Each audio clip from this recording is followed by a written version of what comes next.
over her cabin.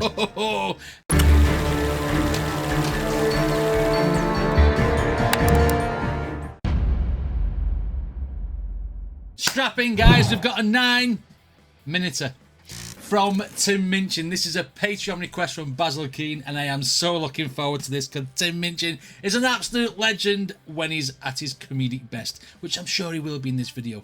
Anyway, before we jump into this reaction, if you do actually like my videos, then please consider hitting like and subscribe, and the links to this video will be down in the description for anyone who wants to check it out by themselves. Storm! Oh! Tim always stirs up a storm. I love how he thinks you're taking you one direction, then goes into another. So I can't wait to see what this is about. Let's get it. For the youngsters in the audience, really, just a bit of fun. It's a 9.5-minute jazz-backed beat poem about critical thinking. Yeah. Critical thinking. We all think critically. Now, we are our own worst critics as well. But knowing Tim Minchin, it's going to be something different. Yeah. Woo! Rock on. Be good if I was joking. It's called Storm.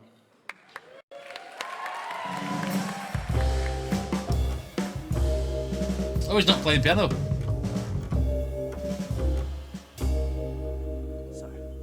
Inner North London, top floor flat, all white walls, white carpet, white cat, rice paper partitions, modern art and ambition. The host's a physician, bright bloke, has his own practice. His girlfriend's an actress, an old mate of ours from home, and they're always great fun, so to dinner we've come. Okay. I like the picture he just painted of everything in his flat being white. The fifth guest is an unknown. The hosts have just thrown us together for a favour because this girl's just arrived from Australia and she's moved to North London and she's the sister of someone or has some connection. Okay. As we make introductions, I'm struck by her beauty. She's irrefutably fair with dark eyes and dark hair. But as she sits, I admit I'm a little bit wary because I notice the tip of the wing of a fairy tattooed on that popular area just above the derriere. And when she says... The tramp stamp. The wing of a fairy tattooed on that popular area just above the derriere. And when she says, I'm a Sagittarian, I confess a pigeonhole starts to form. And is immediately filled with pigeon when she says her name is Storm. Conversation is initially bright and light-hearted, but it's not long before Storm gets started. You can't know anything. Knowledge is merely opinion. She opines over her cabinet. Knowledge is merely opinion? Okay. Okay. No, it's not. Knowledge is power. Anything. Knowledge is merely opinion. She opines over her Cabernet Sauvignon vis-a-vis some unhippily empirical comment made by me.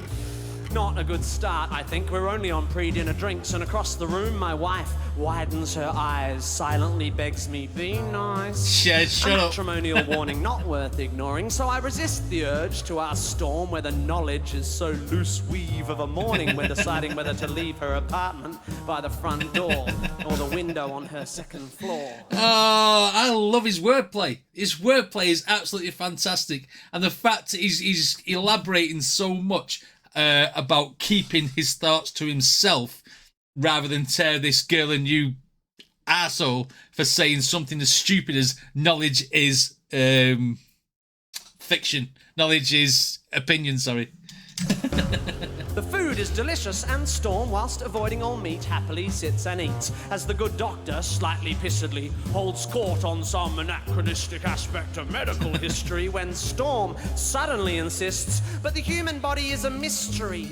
Science just falls in a hole when it tries to explain the nature of the soul. Uh-oh. My hostess throws me a glance. This is a girl who's going to be offending everybody at dinner. Through her stupidity. That's where it's going.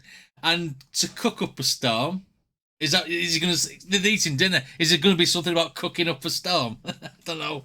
When it tries to explain the nature of the soul. My hostess throws me a glance. She, like my wife, knows there's a chance I'll be off on one of my rare but fun rants, but I shan't. My lips are sealed. I just want to enjoy the meal. And although Storm is starting to get my goat, I have no intention of rocking the boat. Although it's becoming a bit of a wrestle, because like her meteorological namesake, Storm has no such concerns for our vessel. Pharmaceutical companies are the enemy. They promote drug dependency at the cost of the natural remedies that all our bodies need. They are immoral and driven by greed. Why take drugs when herbs can solve it? Why use chemicals when homeopathic solvents can resolve it? I think it's time we all return to live with natural medical alternatives and try as I like a small... He's like this, isn't he? He's at the table going... I need to say something to this girl. This is a very opinionated girl who's not got all the facts, who sits there, a conspiracy theorist. That's what she sounds like to me, a conspiracy theorist, who says this is against us, that's against us, this is not right, that's not right, and she's got no tangible evidence to back that up. And he's sat there like going, I know the facts, I need to say something. It's like when Chandler can't tell jokes in Friends, and he's like, That's what it reminds me of. The picture he's painting with the way he's telling this story. Natural medical alternatives, and try as I like, a small crack appears in my diplomacy diet. Go on. By definition, I begin, alternative medicine, I continue, has either not been proved to work or been proved not to work. Yeah. So your natural remedies is bullshit, basically. And he couldn't help but get that out because he just wanted to slap her back in the face with something that she said. Do you know what they call alternative medicine that's been proved to work? Medicine. So you don't... Oh, right, yeah. This is somebody who's hitting back at somebody with sarcasm. Love it. Oh, this is just up my street. This is brilliant. Proved to work? Medicine. So you don't believe in any natural remedies? On the contrary, Storm, actually, before we came to tea, I took a remedy derived from the bark of a willow tree. A painkiller that's virtually side effect free. It's got a weird name. Darling, what was it again? Masprin? Basprin? Oh yeah, aspirin, which I paid about $1 for down at the local drugstore. The debate briefly abates as my hosts collect plates. But when they return with desserts, Storm pertly asserts, Shakespeare said it first. There are more things in heaven and earth than exist in your philosophy. Science is just how we're trained to look at reality. It doesn't explain love or spirituality. How does science explain psychics, auras, the afterlife, the power of prayer? I'm becoming aware that I'm staring. I'm like a rabbit suddenly trapped in the blinding headlights of vacuous crap. This is so funny. He just babbles bullshit all the time, isn't she? A rabbit suddenly trapped in the blinding headlights of vacuous crap. Maybe it's the Hamlet she just misquaffed, or the 6th glass of wine I just quaffed, but my diplomacy diet groans, and the arsehole held back by its stones can be held back no more. Okay, so he's had a drink now, and shit's about to get real. Shit's about to get real. She's gonna get both barrels off him now.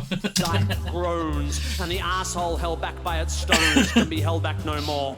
Look, Storm, sorry, I don't mean to bore you, but there's no such thing as an aura. Reading auras is like reading minds, or tea leaves, or star signs, or meridian lines. These people aren't plying a skill. They're either lying or mentally ill. Same goes for people who claim they can hear God's demands, and spiritual healers who think they've got magic hands. By the way, why do we think it's okay for people to pretend they can talk to the dead? Isn't that totally fucked in the head? Lying to some crying woman whose child has died and telling you you're in touch with the other side? I think that is fundamentally sick. Yes. Do we need to clarify here that there's no such thing as a psychic? What are we, fucking two? Do we actually think that Horton heard a who? Do we still believe that Santa brings us gifts, that Michael Jackson didn't have facelifts? Are we still so stunned by circus tricks that we think the dead would want to talk to pricks like John Edward? Preach it, Tim!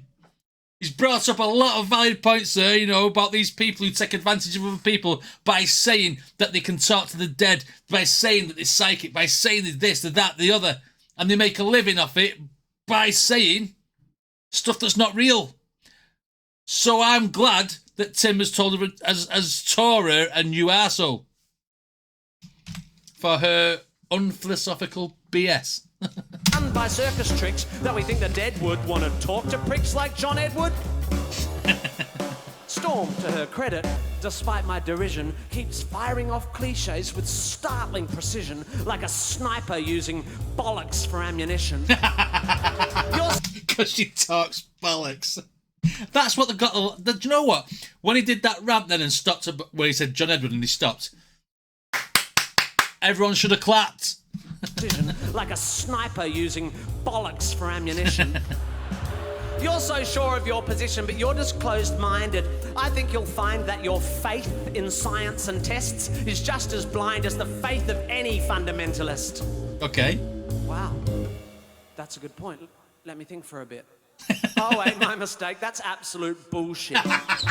Science adjusts its views based on what's observed. Faith is the denial of observation so that belief can be preserved. If you show me that, say, homeopathy works, then I will change my mind. I will spin on a fucking dime. I'll be as embarrassed as hell, yet I will run through the streets yelling, "It's a miracle! Take physics and bin it! Water has memory! And whilst its memory of a long-lost drop of onion juice seems infinite, it somehow forgets all the poo it's had in it. You show me that it works, and how it works, and when I've recovered from the shock, I will take a compass and carve fancy that on the side of my cock."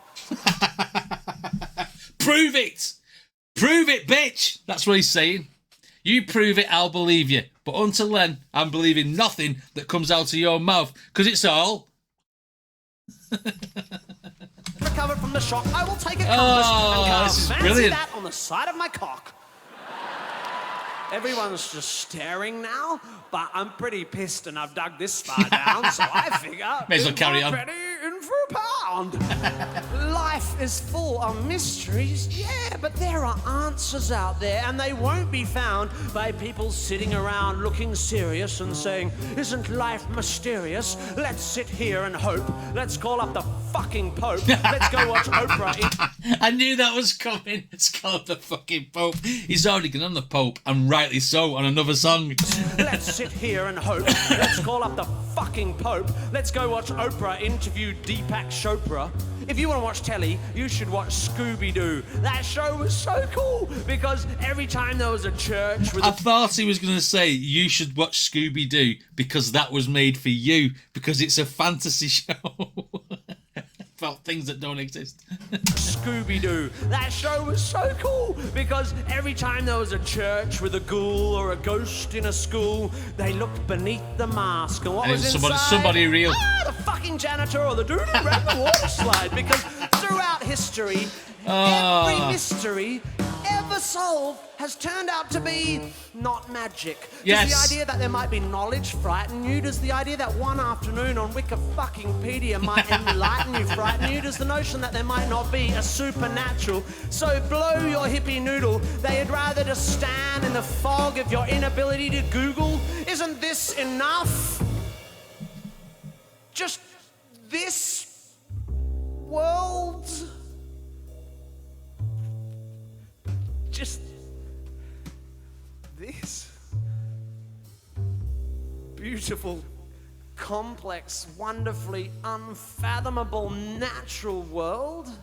How does it so fail to hold our attention that we have to diminish it with the invention of cheap man-made myths and monsters?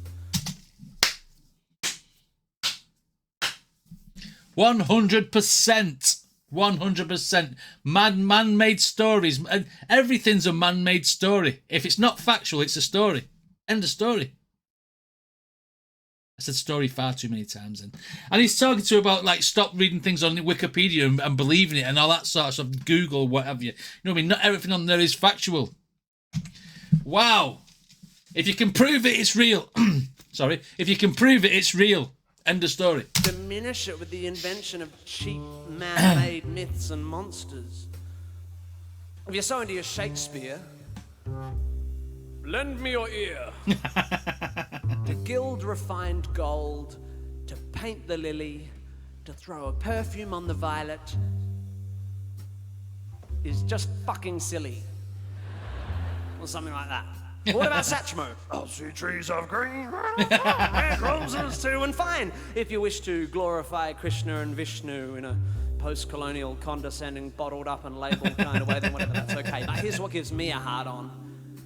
I am a tiny, insignificant, ignorant bit of carbon. I have one life and it is short and unimportant.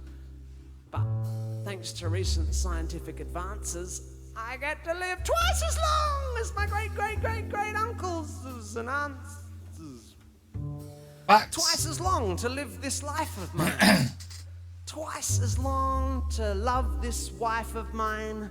Twice as many years of friends and wine, of sharing curries and getting shitty at good-looking hippies with fairies on their spines and butterflies on their titties.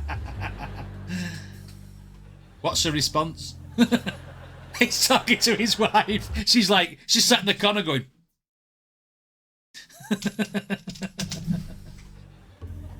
Well, she deserved it. And if perchance I have offended, think but this and all is mended. We'd as well be 10 minutes back in time for all the chance you'll change your mind. Yes! Wow. For the young. That wasn't just a song, that was poetry. That was brilliant. I mean, I'm used to seeing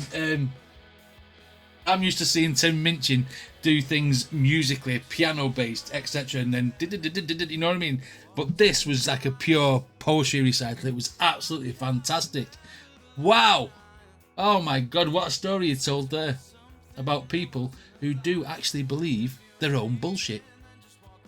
And sometimes you've got to give it back to him. Anyway, if you like my videos, then please hit like and subscribe, and I shall see you all on the next one.